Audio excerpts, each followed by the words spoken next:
مرحبا بكم مرة تانية مع أخوكم هاني الشريف مع الحلقة 176 مدبلجة باللغة العربية، ويا رب تعجب حضراتكم. هنبدأ مع بعضينا، وباختصار لخصنا لكم الحلقة كاملة. ما تنسوش تدعمونا باللايك والاشتراك وتفعيل الجرس ليصلكم منا كل جديد.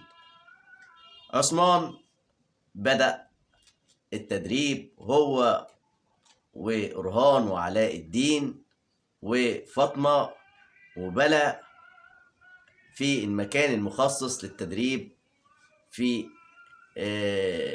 المكان اللي هو في القبيلة.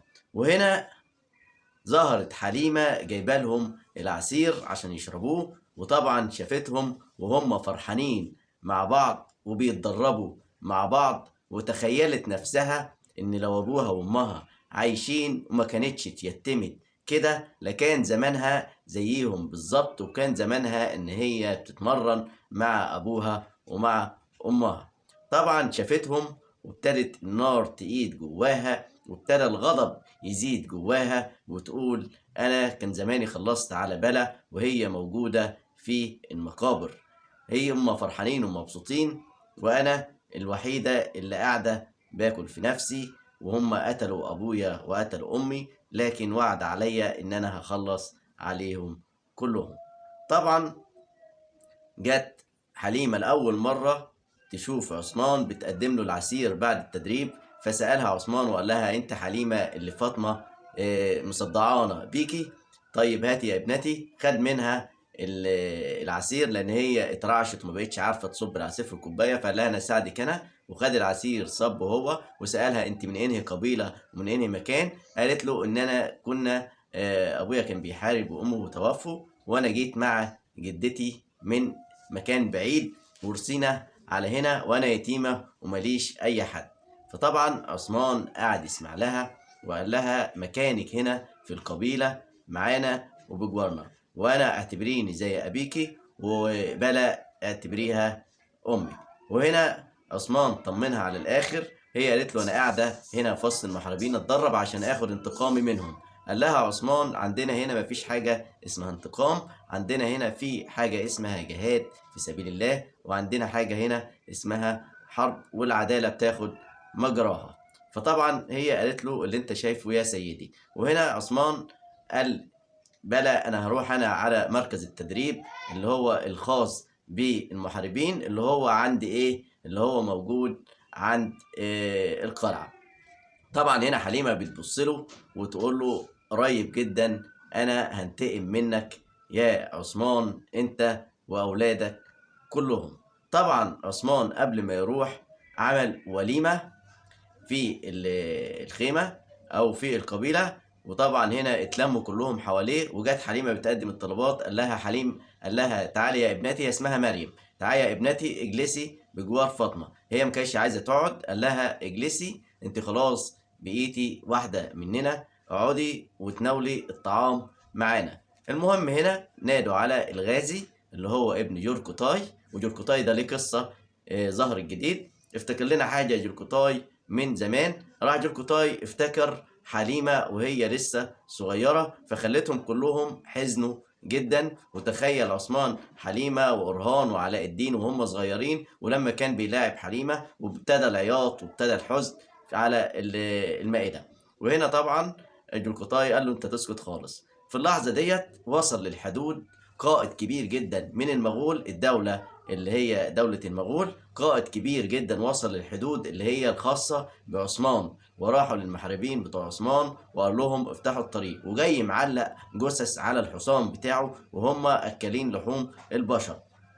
وهنا دخل على المحاربين بتوع عثمان، وللأسف رفضوا ان هم يخشوا الحدود، فقتلهم كلهم ودخل على الحدود بتاع عثمان او على المنطقة بتاع عثمان غصب عنهم. طبعا المفروض ان الحدود ديت محدش يقدر يخشها الا بامر من السيد عثمان، لكن المغول جايين وعايزين ياخدوا من عثمان كل حاجة ويدفعوه 3 عربيات من الذهب، او هياخدوا القبيلة كلها. المفاجأة هنا بقى البالي، وده ليه قصة كبيرة جدا. كان قاعد هو وبنته في الخيمة، فبنته بتقول له يا بابا احنا بقى مش هنقول للسيد عثمان ان احنا من نسل القاي ومن نسل من نسل عمه سنجرتكين. هنا مين اللي سمعتهم بقى؟ بيجوم. بيجوم كانت جاية عشان خاطر تشكره على إنقاذ حياتها، فسمعته وهو بيقول لها ما تعرفيش حد إن إحنا من نسل القاي، وما تعرفيش حد إن إحنا نبقى من نسل سنجورتكين. وطبعا بيجوم هنا سمعت الحقيقة اللي مفيش حد يعرفها غير هو وبنته بس، وخلاص قال لها اوعديني إن أنت ما تتكلميش قدام حد. وخبطت عليهم بيجوم ودخلت عند أيبالي، وهي غالبا وقعت في حب أيبالي، ومن ساعة ما أنقذها في القلعة اللي كان فيها كراسي هو وأخوها. وطبعا هنا قعدوا يبصوا لبعض بصة حب، بصة رومانسية. وطبعا هي عملت نفسها إن هي مش عارفة أي حاجة، وجابت هدية للبنت بنته، وجابت لها مراية صغيرة. وطبعا هي بتقول له ان انا بشكرك ان انت انقذت حياتي، هو بيقول لها لا ده واجبي ان انا انقذك. وهي طبعا البنت ميلت عليها وكلمتها، فهي قالت لها ان شاء الله انت هتكوني سيدة في القبيلة، وهيكون ليكي شأن كويس جدا، وخدي مني الهدية ديت. واديتها مراية صغيرة، قالت لها عشان تشوفي جمالك اللي هو من جمال أبيكي. فبصت هنا لأيبالي، وأيبالي بص لها في لمسة من الحب والرومانسية في الوقت دوت. ايه اللي هيحصل ما بين بجوم وبين أيبالي؟ ده اللي احنا هنشوفه ان شاء الله في الحلقات القادمة ان شاء الله. لكن دلوقتي في حاجة جديدة ظهرت. أيبالي طلع ورا منه موضوع كبير جدا، ولازم حضراتكم تشوفوا الحلقة للآخر عشان خاطر تشوفوا ايه اللي حصل مع أيبالي، وهل هو خاين لقبيلة القاي ولا ايه. طبعا هنا البنت مبسوطة بالمراية، وهو بيجون بيبصوا لبعض بصة رومانسية وحب، وهي بتشكره بتقول له انا هذهب انا، قال لها في رعاية الله. فهي طبعا مشيت، بتقول له طابت ليلتك، قال لها طابت ليلتك، ومشوا. وصابحين طبعا الصبح رايحين مع عثمان على الحصار ان هم يحاصروا القلعه. فبيبصوا لبعض وبيتكلموا، وبتقول له احتمال ان انا انقذك وكده يبقى مالكش عليا دين، وبيبصوا لبعض بصه حب ورومانسيه. عثمان هنا رايح ناحيه القلعه بتاع حصار، ورايحين يحاصروها عشان خاطر ياخدوا القلعه من مين؟ من لوكاس. تمام. وطبعا بيجوم غالبا كده وقعت في حب ايبالي. طيب هنا وهم ماشيين، عثمان طبعا واخد الجيش كله ورايح اتجاه القلعة. جه هنا أورهان بيقول له إن إحنا حاصرنا القلعة كلها. في اللحظة اللي عثمان خد الجيش وراح على القلعة اللي هي بتاعة لوكاس عشان يحاصروها، جه اللي هو القائد المغولي وراح على القبيلة بتاع عثمان اللي هي موجودة فيها بلا وأولاده والمحاربين، ودخل بكل عنف وابتدى إن هم يشقلبوا الدنيا كلها ويكسروا الدنيا كلها، وحاولوا إن هم يمنعوهم، ما قدروش يمنعوهم. وهنا قابلهم طرهان، وبسم الله ما شاء الله على طرهان، حاجة ضخمة جدا، اللي هو المحارب بتاع عثمان. نزل يجري من على سلم الخيمة وراح قال له في ايه وانت مين وبتاع. قال له انا القائد المغولي وجاي هنا عشان خاطر انا عايز اقابل عثمان. طرهان قال له عثمان السيد عثمان مش موجود، وارحل انت واللي معاك وبتعالى له في وقت تاني. لكن هو ما سمعش الكلام دوت، وعايز يتهجم على القبيلة، وبيهددهم بان هو هيحرق ويولع ويضرب ويعمل وكلام من دوت. فطبعا طرهان حط الفاس على رقبته وقال له لم اللي معاك واتكل على الله من هنا. هنا بقى حليمة بتبص بصة للمحاربين بتوع عثمان، وبتبص هنا للمغول اللي هاجم فجأة، ودي طبعا رسالة هتوصل لصوفيا وصوفيا هتستغلها. مشيت حليمة من وسط الزحمة كلها وراحت عشان تقابل صوفيا. هنا جت بلا وجات عشان خاطر تقابل المغول دوت، ومش خايفة منه لأن هي حاربت مع عثمان مغوليين كتيرة قبل كده، فما بتخافش منهم نهائيا. هو استغرب من مقابلة بلا ليه. وعثمان في الوقت دوت كان هو والمحاربين بتوعه خلاص وصلوا للقلعة اللي هي بتاعت لوكاس عشان خاطر ان هو يخش وياخد القلعة من لوكاس. طبعا لوكاس هنا كان بينادي للجنود بتاعته ويقول لهم ما تخافوش منهم، الصوت اللي انتوا سامعينه بره الله اكبر الله اكبر الله اكبر، ما يخوفكوش، احنا كلنا فدا الحرب. وهنا عثمان قال لهم يلا المحاربين بتوعه يلا بالمجانيك، وابتدوا يضربوا الاسوار بتاع القلعة، كل واحد يمسك ناحية. أرهان يمسك الشمال وعلاء الدين يمسك اليمين، والمحاربين كل واحد من جهة من ناحية القلعة، وهيحاصروا القلعة كلها. واتشغلت المجانيك فعلا وابتدوا يضربوا أسوار القلعة ضربات جامدة جدا، لكن الأسوار قوية جدا وما بتتكسرش بسهولة. طبعا لوكاس هنا اتفاجئ من الضربات بتاع عثمان اللي جاية من كل ناحية، إن عثمان خلاص هياخد القلعة بأي طريقة، واتفاجئ لوكاس بإن الدنيا بتتكركب فوق دماغه من كل ناحية. وهنا راحت حليمة عشان تقابل صوفيا، فطبعا بتقول له صوفيا انا كنت خلاص هقتل بلا، لان صوفيا بتقول لها انت ليه ما قتلتيش بلا، وليه بلا لسه عايشه لحد دلوقتي؟ قالت لها انا مش لاقيه الفرصه ان انا اقتلها فيها، وهي كذبت عليها، كذبت على صوفيا وقالت لها ان انا مش لاقيه الفرصه ان انا اخلص عليها فيها، لان هي كل ما بتخرج مع حد تاني. وهنا كذبت على صوفيا وما قالتلهاش على الحلم اللي هي شافته. صوفيا جايبه لها ازازه صغيره وقالت لها اشربي الازازه ديت عشان خاطر تعرفي تنامي. طبعا هنا افتكرت حليمة أو بيونة، افتكرت الشراب أو الإزازة اللي كانت صوفيا بتحطها لها على كوباية اللبن كل يوم عشان خاطر تنسى اسمها وتنسى عائلتها خالص. وكانت كل ما صوفيا تخش عليها تقول لها انت اسمك ايه؟ تقول لها اسم حليمة. تتضايق صوفيا، تتضايق جامد قوي، عايزاها تنسى اسمها خالص. كل يوم تديها الدواء وتقول لها انت اسمك ايه؟ تقول لها اسم حليمه. انت اسمك ايه؟ تقول لها اسم حليمه، لغايه ما جت في يوم وقالت لها انت اسمك ايه؟ قالت لها اسمي بيونا. تمام. وهنا طبعا المغول بعد ما قابل بلا وبلا اقنعته بان هو يقابل السيد عثمان، راح للسيد عثمان في المكان اللي هم ايه بيتدربوا فيه. اتفاجئ هنا جوركوتاي بان المغول اللي جاي دوت القائد ده قائد هو عارفه من زمن الزمن، ويعتبر هو مربيه ويبقى صديق اخوه جدا.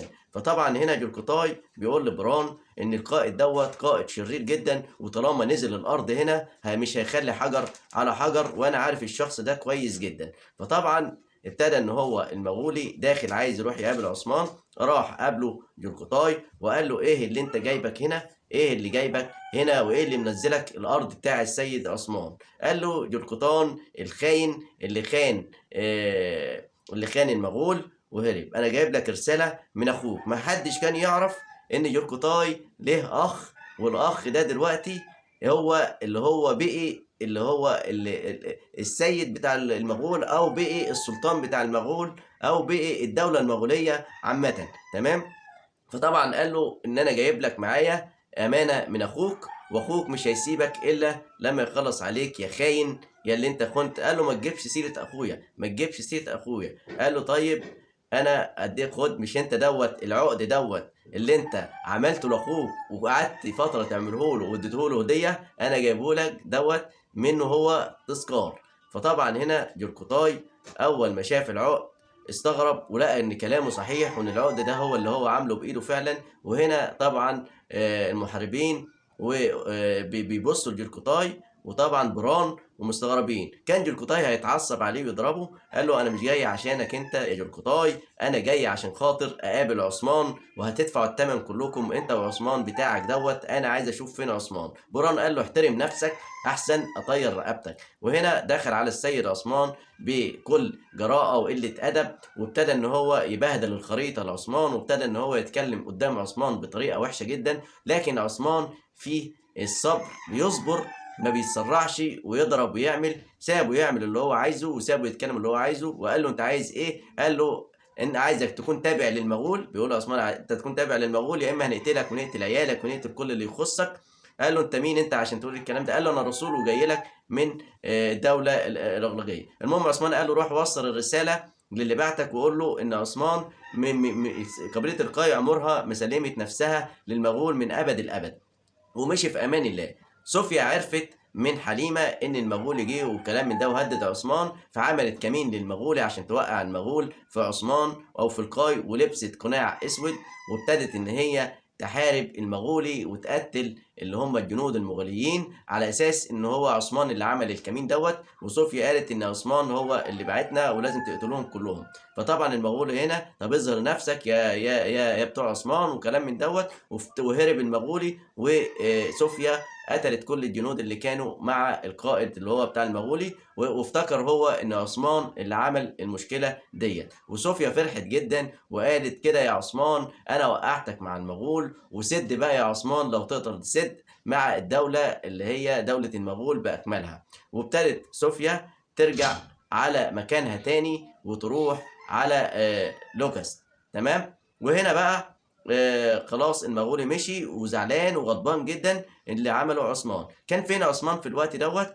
عثمان في الوقت ده بيروح في الخفا يخدم الناس الفقراء ويشيل معاهم الحطب ويجيب لهم الاكل ويجيب لهم الشرب، ويفضل يروح يوم كامل او يومين كاملين يختفي عن القبيله نهائيا، ويروح للناس الفقيره جدا اللي هو ام الشهيد او زوجة الشهيد او اليتامى، ويروح يقضي معاهم يوم يخدمهم، يجيب لهم الحطب، يجيب لهم عثمان اللي هو سيد القبيله بتاع القاي، وهما ما يعرفوش ان هو دوت عثمان، لغايه ما قعد مع الست ديت وقال لها استريحي، وقعدوا مع بعض. فهي بتقول له انت مين ومنين وكلام من ده، هي ما تعرفش ان هو مين. قال لها انا عبد الله. فبيسالها فين جوزك؟ قالت له استشهد مع السيد ارطغرل، كان تبع الجيش بتاع السيد ارطغرل واستشهد. طب مالكيش اولاد؟ كانت ليا ابن واستشهد مع السيد عثمان، وانا دلوقتي ما معيش غير اليتيم ابن ابني وانا بربيه وبكبره عشان خاطر يخدم جيش السيد عثمان ويستشهد في سبيل الله. فبكى عثمان بشده وقال لها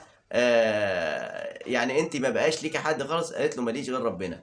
انت جعان؟ قال لها ايوه انا جعان، جعان قوي. راح قال لها انا ابقى السيد عثمان اللي هو صاحب قبيله القاي او سيد قبيله القاي، وانا مش عايز منك غير ان انت تدعي لي. وقعد يبكي عثمان ويقول لها دعواتك انت يا امي ودعواتكم انت يا امي هي الدعوات ديت اللي بتخليني لحد دلوقتي قوي وحي على وش الدنيا، وربنا بيرفعني درجات في الدنيا، وربنا بيساعدني عشان خاطر انتوا برضك بتدعوا له دعواتكم تستجاب. ادعي لي ادعي لي، لان انا داخل في محنه كبيره جدا، والمحنه اللي هو داخل فيها هو المغول ولوكاس وصوفيا.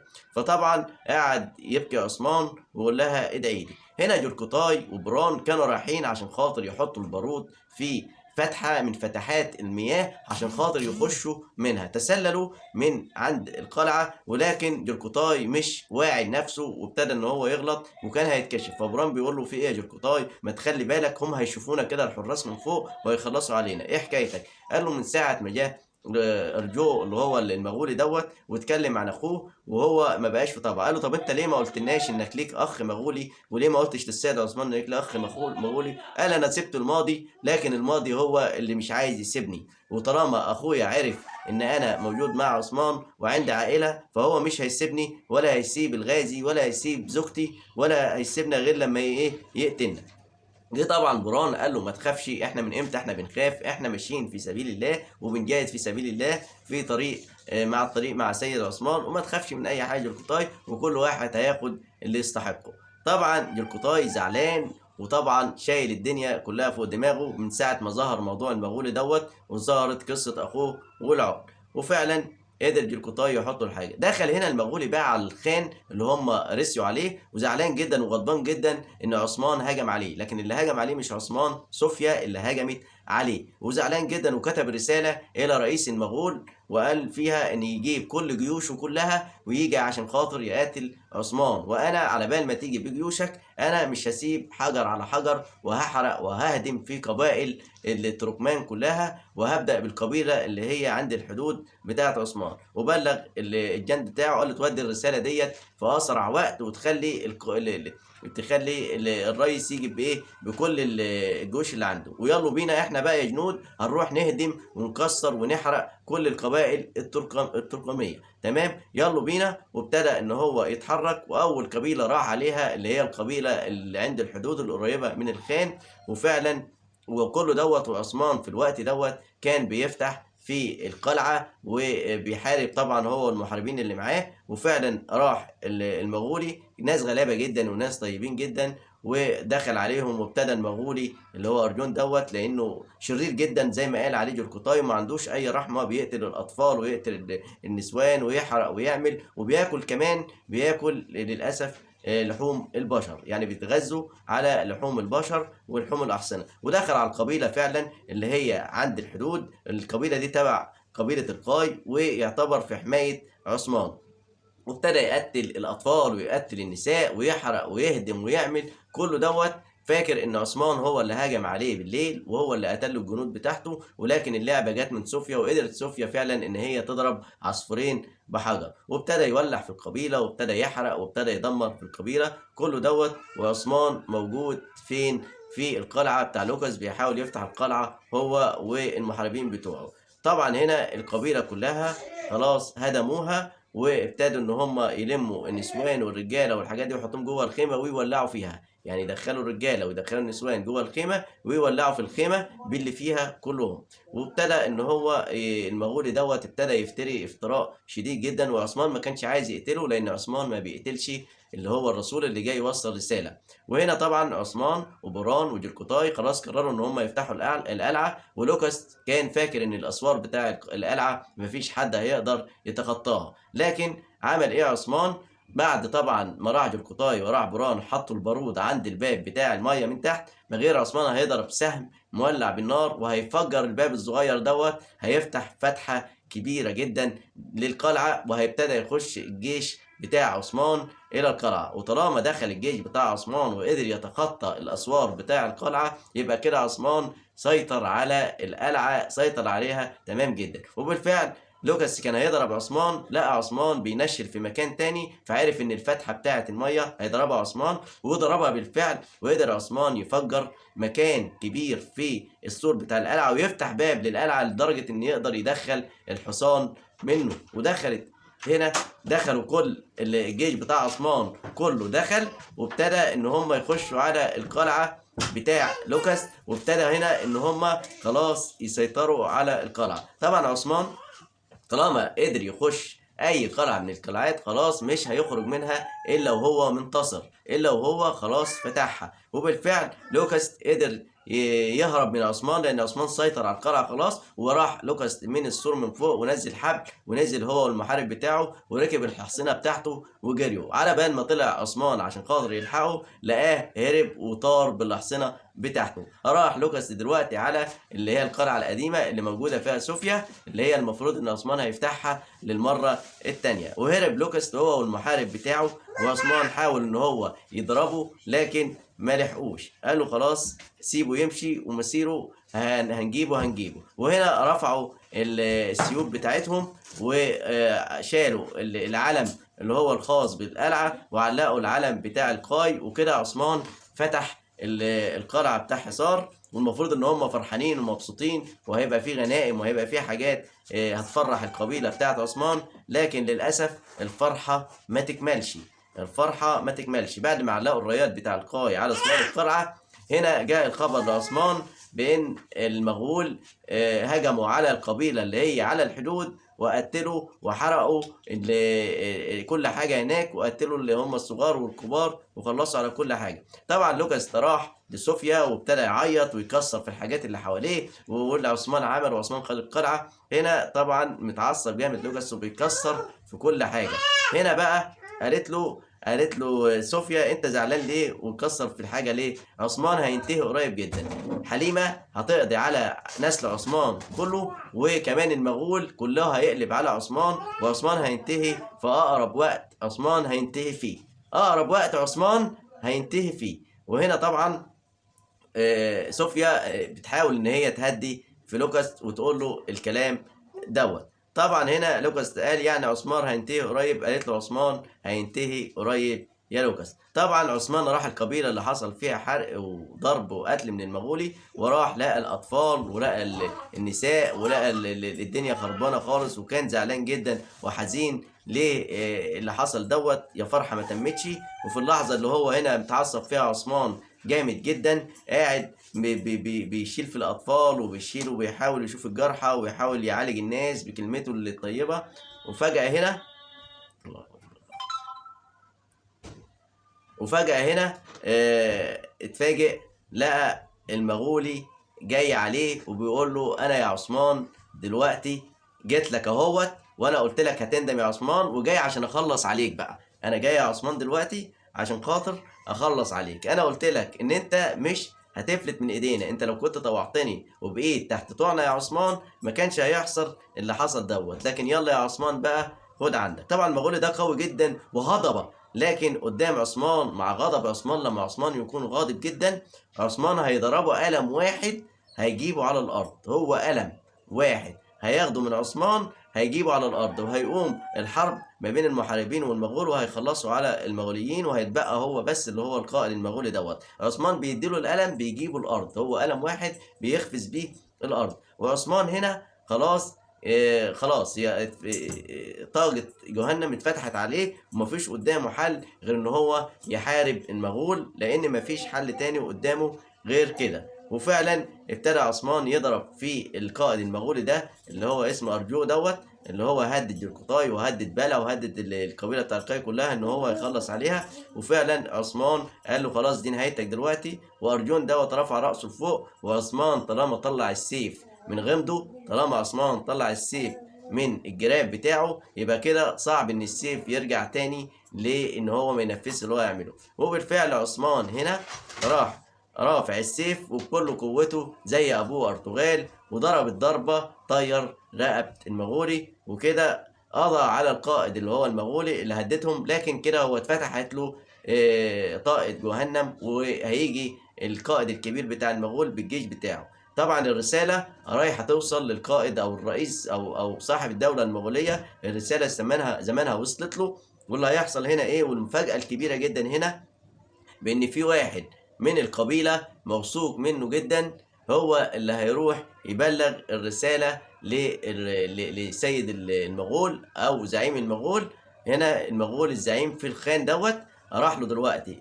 المفاجأة هنا اللي محدش هيصدقها، المفاجأة الكبيرة جدا، الوقت الشخص اللي رايح الخان دلوقتي ولابس اسود في اسود دوت شخصية الكل هيزعل جدا. ويا ترى الشخصية دي خاينة ولا الشخصية دي هتنقذ قبيلة القاي؟ ده اللي احنا هنعرفه في الحلقة الجاية ان شاء الله. الشخصية اللي هتيجي قدام حضراتكم دي دلوقتي شخصية مشوقة جدا، والكل متشوق ان هو يشوف الشخصية ديت.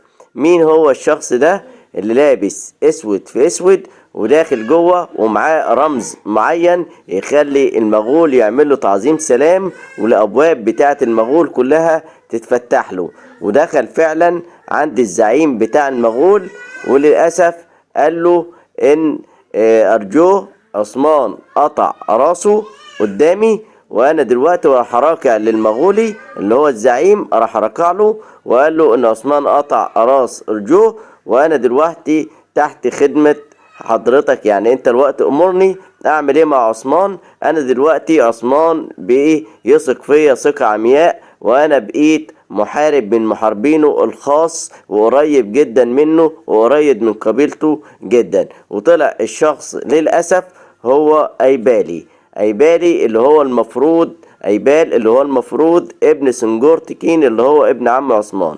فهل ايبال هل هو جاسوس زي ابوه ما كان جاسوس في الجزء بتاع ارطغرل؟